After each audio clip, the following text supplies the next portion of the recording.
we don't want to live life without each other, I don't know if there's anything else better than that. How are you? I'm great. Better for seeing you. I'm Traci Melchor. Jada, so great to see you again. Nice to see you as well. Jada, congratulations. You brought another baby into the world with this memoir, Worthy. Congrats. Thank you so much. I appreciate it. It really is a phenomenal read, a phenomenal life. There's so much going on right now with headlines, with support for you. Jada, how are you feeling in this moment right now? Um, it's a little like it's a little shaky. Mhm. Out of it. Little shaky, but I told the family, I was like, we're gonna see all kinds of headlines at first until the book lands, you know what I mean? Because, it's a lot of stuff in the book. And so, just riding the wave. But the beautiful part, I'm just so glad that I have my family. I'm so glad that I have the support of Will. And, Mhm. he and I are just on this new journey, this new trajectory. And I'm just lucky that I have that.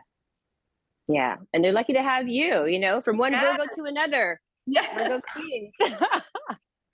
One of the recurring themes in this book and lessons from your grandmother's garden is everything grows. Yeah. How does that mantra, how did that help you have a better understanding of your own life story? It's just so inspirational and just knowing like nothing's wasted. Nothing's wasted. None of the experiences that we have, and that there's always those pieces of potential, those seeds of potential within us that are ready to grow. All they need is light and attention, right? And Mhm. so, and sometimes we can use, some of the garbage that comes our way, to nourish those spaces within us for those seeds. So that's the biggest lesson I learned from my grandmother's garden. Yeah, the trash can be compost, right? And make a All beautiful day. thing. That's Make a right. beautiful All day. thing. Your journey is so full of, and it really resonated with me, spirituality and manifestation, including when you met Debbie Allen, who you admire as a person, for her multifaceted career. What was Yeah. it like when you got to Hollywood to talk to her about a different world and she saw you? She Yeah. saw you. It was incredible. I went into audition for a guest starring role, a college student that had contracted HIV. And when I auditioned for Debbie, she was like, "Tell me about you. I want to know about your life." And so I told her, and I was like, "I've gone to Baltimore School for the Arts, and I'm the next Debbie Allen." And she cracked up. And from there, we continued to talk a bit more. And then she said, "I'm not going to give you that guest starring role because I want to bring you on the show as a series regular." And I was like, "What?"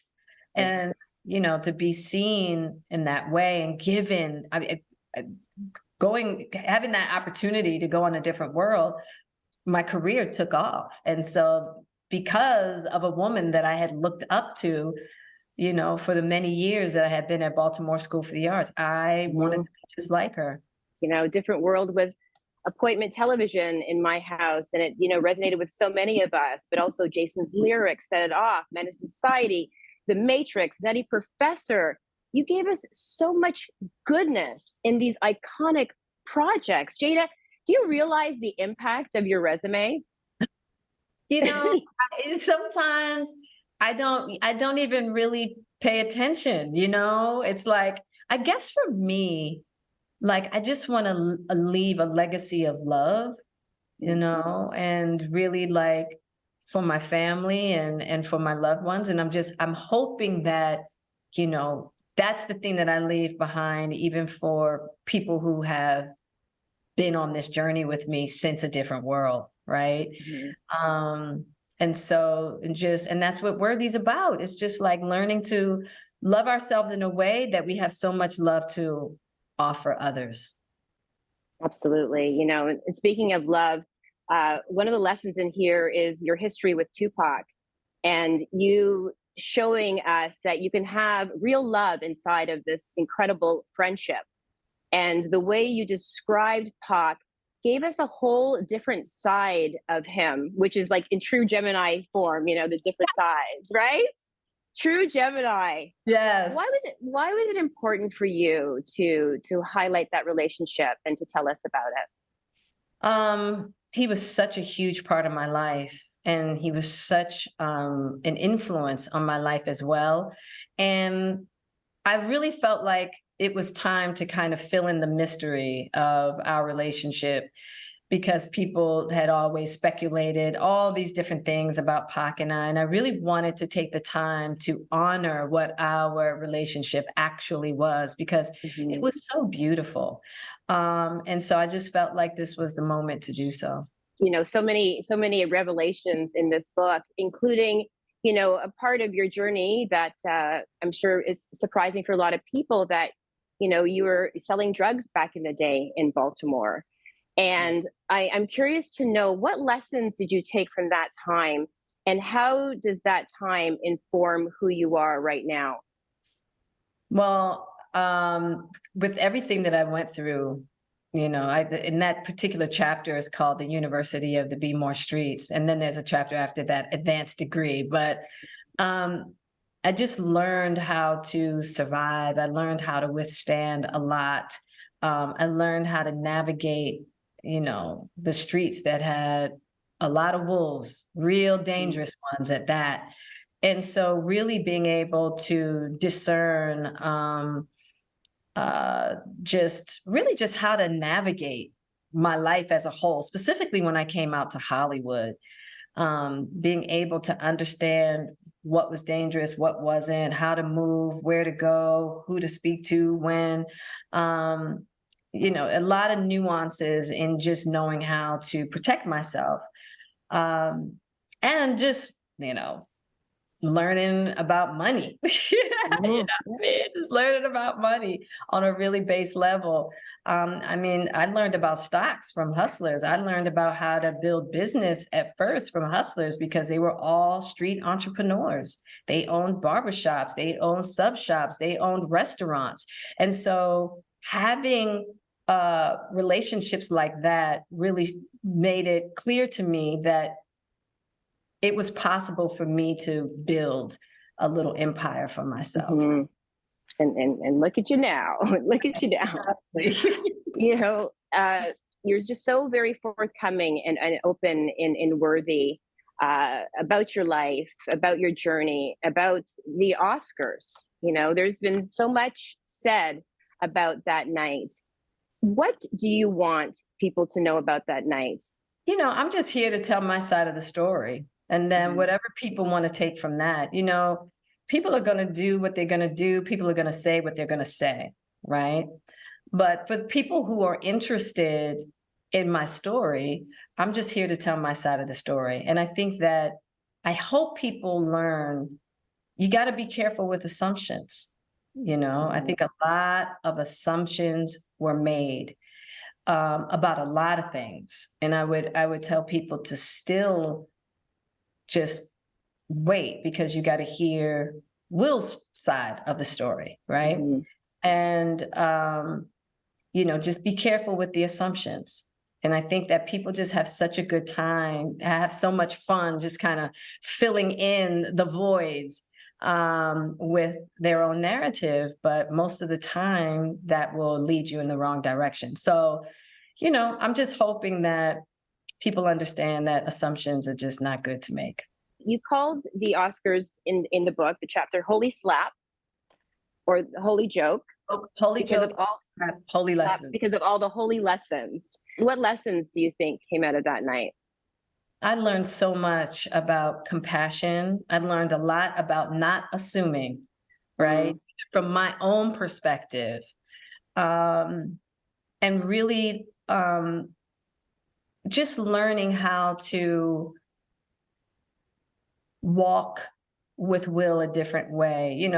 When we went to the Oscars that night, I was there as a family member. And once the incident occurred, I said, I might not have walked in here as his wife, but I'm leaving here as his wife. because I knew that I was going to need to be by his side. And I was very concerned about what was going on. And from that moment on, Will and I started going on a whole new trajectory together. So even any thought about separation or divorce just went out the window. And ever since then, we've just really been on a beautiful journey of healing. It's been really wonderful. It's just crazy how an event like that can bring people closer. And that's what happened with he and I. You know, I have been married, have children with my ex-husband, and divorced. And it was a journey. It was traumatic. It was heartbreaking. It was all those things. And I'm not internationally renowned superstar like you and Will. So I'm curious to know how you came together to make this transition from marriage to life partnership. Yeah, I think in 2016, when we decided that we wanted to go our separate ways, and I was like, okay, we got to divorce, we got to separate. And every time I was thinking about getting a divorce, something just didn't feel right. And I was like, okay, Jada, first take time to get yourself aligned. I needed to do a lot of work on myself, right? And so I really took that time to do that work before I decided to divorce, because I didn't want to do that in a state of heightened emotion. And during that time, Will and I were really having to learn how to navigate with each other in a different way. I had to really learn how to, just the dynamic of our relationship. And so, you know, just over the years, just watching the transformation between us, some good, some not so good, until one day, after emancipation, and we had been going to therapy before that, but after emancipation, after he filmed Emancipation, a lot of stuff was coming up for Will. And that's when our really deep work together started. And this was before the Oscars. And then he got nominated. And so he wanted me by his side for that, and I decided to go. But I sing all that to say that there was many different phases and transitions within this 6-year period of transformation for myself personally, transformation for Will personally, and then the transformation of our partnership. And we just came to the understanding that we did not want to have a life without each other. It just wasn't going to be possible, because we love each other and we love our family more than anything. That's the first and foremost priority for us both. And that's our journey. I'm not saying that that should be the journey for anybody else, but that's our journey. Absolutely. And how are your kids dealing with all of this? I mean, you know, it's never easy. And, you know, when you're in the public eye, I can't imagine, you know, what challenges that brings, but how are they right now? They're fine. You know, this is an old people thing right here. Let me tell you, young folks ain't even on this vibe. Okay. And Willow is like, huh? What?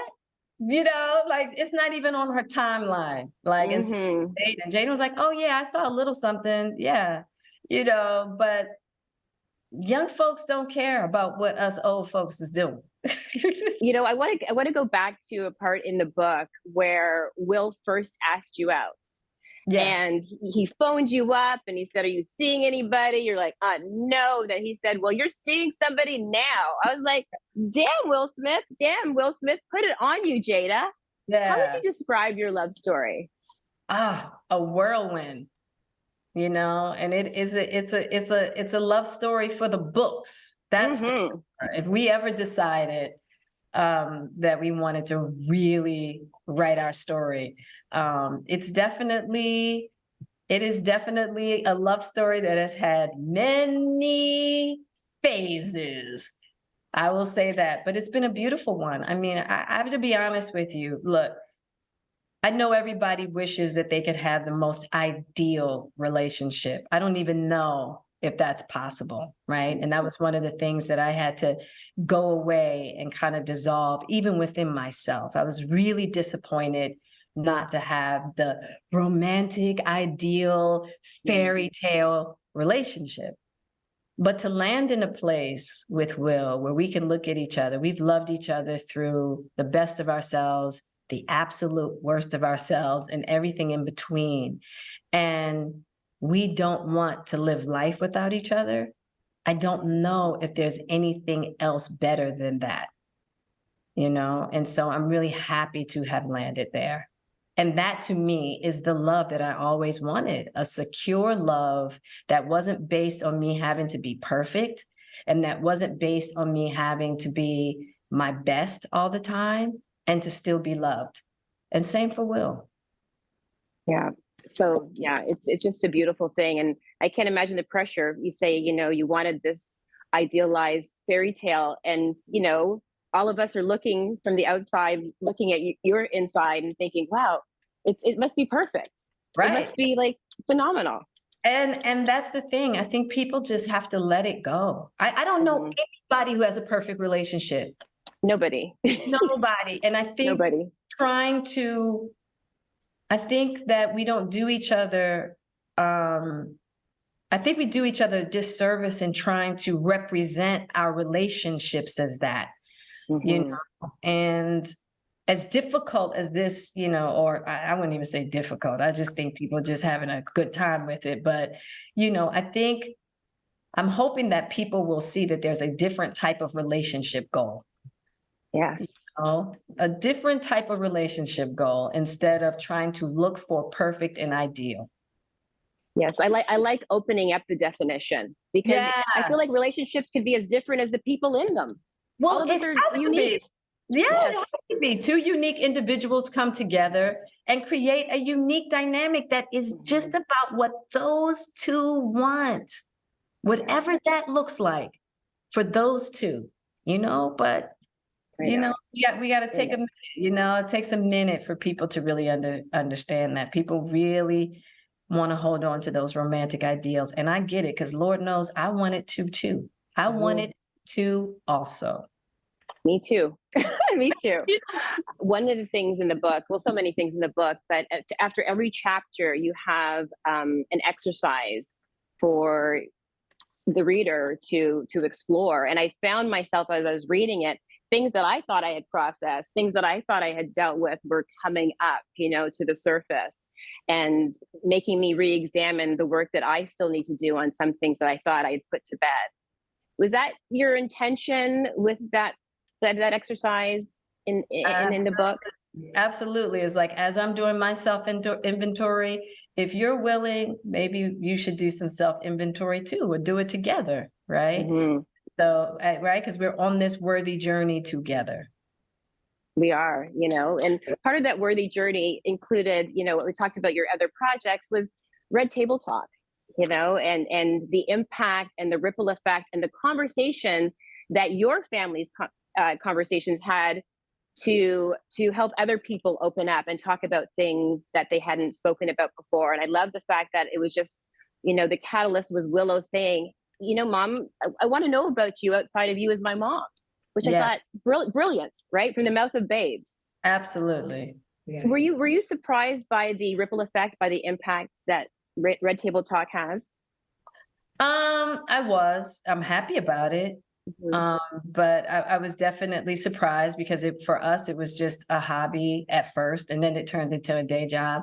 And hopefully it's gonna, you know, we're in talks right now, and we're looking to come back next year. So I'm very happy about that too. Like the video? Then hit the button, or better yet, drop us a comment. Then check out our latest videos here. And don't forget to subscribe by hitting the button here for more celebrity interviews and entertainment news.